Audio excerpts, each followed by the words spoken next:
Olá, pessoal, tudo bem com vocês? Sejam bem-vindos e sejam bem-vindas à nossa disciplina de Educação Física. Isso mesmo, pessoal, nossa disciplina é Educação Física e eu sou o professor Wilson. Pessoal, hoje iremos trabalhar sobre a temática de esportes, isso mesmo. Vamos falar sobre os Jogos Olímpicos da Antiguidade, que vem lá da Grécia Antiga, nas suas origens, suas modalidades e dentre outras, pessoal. Também iremos trabalhar sobre o pentatlo moderno e também sobre o futebol, algo bem conhecido entre nós brasileiros, digamos assim, né, pessoal? Então eu decidi fazer um resumo rápido aqui para não ficar prolongado o vídeo, para que vocês possam absorver esse conteúdo que é de grande relevância para o nosso conhecimento.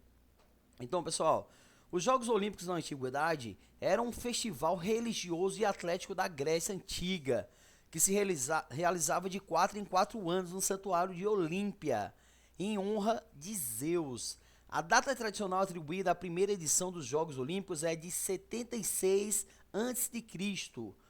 Os Jogos Olímpicos eram os mais importantes jogos pan-helênicos, tendo sido proibidos pelo imperador cristão Teodósio em 393, por serem uma manifestação de rituais de paganismo.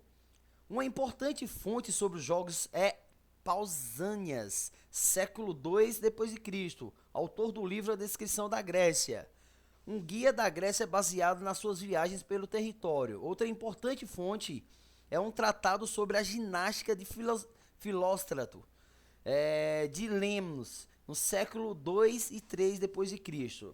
A escultura e as cerâmicas a escultura e a cerâmica gregas representam não só os atletas, como a própria prática desportiva.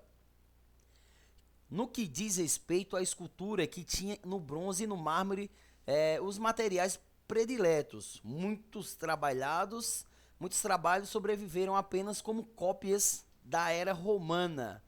De algumas estátuas ficou apenas a base, onde se encontravam gravadas inscrições relativas ao atleta, fornecedoras de informação. Por último, as moedas cunhadas em determinadas polis retratam determinada modalidade esportiva na qual a cidade se destacou. Agora vamos falar sobre a origem, pessoal. Vamos prestar atenção em cada detalhe na origem, nesse início aqui sobre os Jogos Olímpicos, lá da Grécia Antiga. Então, segundo os estudiosos da Antiguidade de Elis, da época de Pausanias, o templo de Olímpia foi feito pelos homens da região na época em que Cronos era o rei dos titãs, a chamada Idade de Ouro. Quando Reia deixou Zeus aos cuidados de Dáctilos ou Cúrites de Ida, Heracles de Ida, o mais velho, derrotou seus irmãos numa corrida e foi coroado com um ramo de oliveira. A partir daí, os jogos passaram a ser celebrados a cada quinto ano, pois eram 5 os irmãos: Heracles, Paeneus, Epímedes, Iasius e Idas. Segundo algumas versões, Zeus derrotou Cronos em Olímpia, mas outras versões dizem que ele celebrou lá jogos para comemorar sua vitória. O campeão de vitórias entre os deuses foi Apolo, que venceu Hermes na corrida e Ares no pugilismo. Por este motivo, a flauta é tocada quando os competidores do pentatlo estão na prova de salto, pois a flauta é sagrada a Apolo. Pessoal, essa questão do pentatlo a gente vai trabalhar na próxima aula, como eu falei, nessa temática que é esportes, que vai falar sobre os Jogos Olímpicos da Antiguidade. Ele também vai falar sobre pentatlo moderno, vai falar sobre futebol. Então, prestem bem atenção quando sempre eu falar a palavra pentatlo aqui, que era uma prova de salto, pois a flauta é sagrada a Apolo. Vale lembrar disso. 50 anos após o dilúvio de Deucalião, Clímeno, filho de Cardes, descendente de Heracles de Ida, veio de Creta para Olímpia e fundou um altar para seu ancestral Heracles e os outros Cúrites. Clímeno foi deposto por Endimião, filho de Étilo, que deixou o reino para o seu filho que vencesse uma corrida. Os próximos, os próximos a celebrarem jogos em Olímpia foram Pelope, Amitoã, filho de Creto, os irmãos Neleu e Pelias, Augeas e Heracles, filho de Anfitrião, Oxilo, foi o último desta era a celebrar os jogos, que não voltaram a ser celebrados até o seu descendente Ífitos de Ilia. Declínio. O período áureo dos Jogos Olímpicos Antigos correspondeu ao século V a.C. As perturbações que a guerra do Peloponeso gerou na Grécia teriam inevitavelmente consequências sobre os Jogos. Élide, até que então tinha mantido uma atitude politicamente neutra, aliou-se a Atenas durante esse conflito e baniu os espartanos do evento. Em 424 a.C., sobre a ameaça de invasão de Esparta, os jogos tiveram que ser realizados sob proteção de tropas. Embora Esparta não tivesse chegado a invadir o santuário, esse episódio revela que o conceito da trégua sagrada tinha sido esquecido. Em 365 a.C., a Arcádia, ajudada por Pisa, inimiga de Élide, conquistou o santuário. As duas cidades organizaram os jogos de 364 a.C. Élide tentou recuperar o santuário, recorrendo à força. O conflito gerado levaria à pilhagem dos templos de Altis. Élide acabaria por retomar o controle do santuário, porque se temia a fúria dos deuses, tendo as Olimpíadas de 364 a.C. sido consideradas inválidas. Vamos às características, pessoal. Local. Os Jogos Olímpicos decorriam no Santuário de Zeus, em Olímpia, que era feito de mármore cristalizado, situado na região ocidental de Peloponeso. Isso mesmo, pessoal, Peloponeso, a cerca de 15 quilômetros do Mar Jônio, próximo à confluência dos rios Alfeus e Cládios. Este santuário retira o nome ao Monte Olímpio, que se situa longe do local, na Tessália, norte da Grécia, ponto mais elevado da Grécia continental, e que era, na mitologia grega, a residência das divindades. O núcleo de Olímpia era Altis, um bosque sagrado. No centro do bosque existia um templo em estilo dórico, dedicado a Zeus, que foi construído entre 468 e 456 a.C., em cujo interior se encontrava uma estátua colossal dos deuses, da autoria de Fídias, e que era considerada uma das 7 maravilhas do mundo antigo. Vamos falar agora sobre os participantes desses Jogos Olímpicos da Antiga Grécia, pessoal.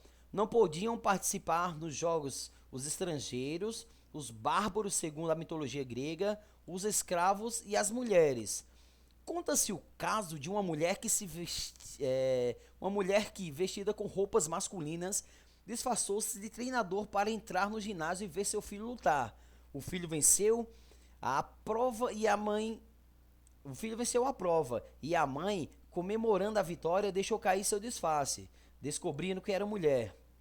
Os atletas eram, de uma forma geral, oriundos das classes mais favorecidas e tinham sido iniciados no desporto desde tenra idade. Desde que tenha idade, perdão, pessoal. Não vinham apenas da Grécia continental, mas de todos os pontos do mundo grego, que na antiguidade incluía as colônias espalhadas pelas costas do Mediterrâneo e do Mar Negro.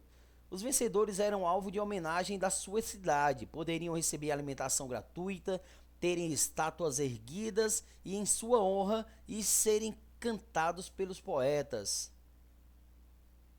Como era essa organização, pessoal? A organização dos jogos foi de responsabilidade de Pólis e de Élide. Em 668 a.C., Fidon de Argos conquistou Olímpia e entregou o controle perdão, acredito que seja controle, aqui tá um erro de digitação. O controle do santuário, a cidade de Pisa, que organizou jogos até 558 a.C., ano em que Elide retomou o controle sobre Olímpia, graças à intervenção de Esparta. Ou seja, Elide se uniu a Esparta e tomou o controle de Olímpia. Perdão, pessoal. Vamos resumir mais um pouco como eram as competições. Haveriam as corridas de pedestres, as corridas equestres, a luta, o pugilato e pancrácio. Também haveria o pentatlo, que a gente vai falar futuramente no pentatlo moderno, que não é esse mesmo pentatlo, tem diferença. E aqui tem a data que é a introdução das provas. Por exemplo, aqui ó, 776 a.C., estágio. 724 a.C., diálolos. 720, dolixos. Tudo isso aqui vai estar resumido aqui em cima, pessoal. Eu espero que vocês leiam tudo direitinho, que prestem bem atenção, tá? Por exemplo, aqui ó, 632 a.C., luta para os rapazes. E daí vai, pessoal. Aqui vai ter, no caso, a data da introdução das provas nessa Grécia Antiga. E a reconstituição do programa. Por exemplo, como seria primeiro dia, amanhã, cerimônia com juramento dos atletas e dos juízes no Buleuterion, perante a estátua de Zeus, Córquios, deus dos juramentos. Provas de luta, pugilato e pancrácio para rapazes, consulta de oráculos. Aí à tarde haveria palestra pública de filósofos e historiadores, recitais de poesias. Aí de segundo dia tinha as corridas. Terceiro dia tinha a procissão formada por todos os atletas, juízes. Isso a gente vê até hoje nas Olimpíadas, quando vai haver, no caso, o início das Olimpíadas, tem a abertura, que é aquela procissão, aquela desfile de todos os atletas carregando a bandeira de seus países, e dentre outros, pessoal. E assim eu acredito que vocês deem uma olhadinha nesse conteúdo, porque ele está bem resumido, bem complexo. Eu também irei passar uma atividade após esse vídeo. Também mandarei o resumo tanto em arquivo PDF quanto em arquivo Word e print, tá? Para que vocês possam ler. Irei passar uma avaliação para que vocês respondam e que enviem para mim essa avaliação, tá? Espero que todos leiam com carinho. Eu não vou, infelizmente, dar para resumir todo, porque senão o vídeo vai ficar bem enorme. E como a gente já conversou, não vamos deixar com que o vídeo fique bem grande, tá? Vamos resumir ao máximo. Portanto, espero que vocês absorvam isso. Esses Jogos Olímpicos, claro que a gente tem que entrar um pouco na história. Sempre, tudo, quando for falar de Jogos Olímpicos, quando for falar da capoeira, claro que a gente vai entrar na história, aprender os antepassados para a gente entender a nossa modernidade, o que foi passado e o que foi aprendido, o que é atualizado para a gente, tá? Espero que todos absorvam. Bons estudos e tchau, tchau.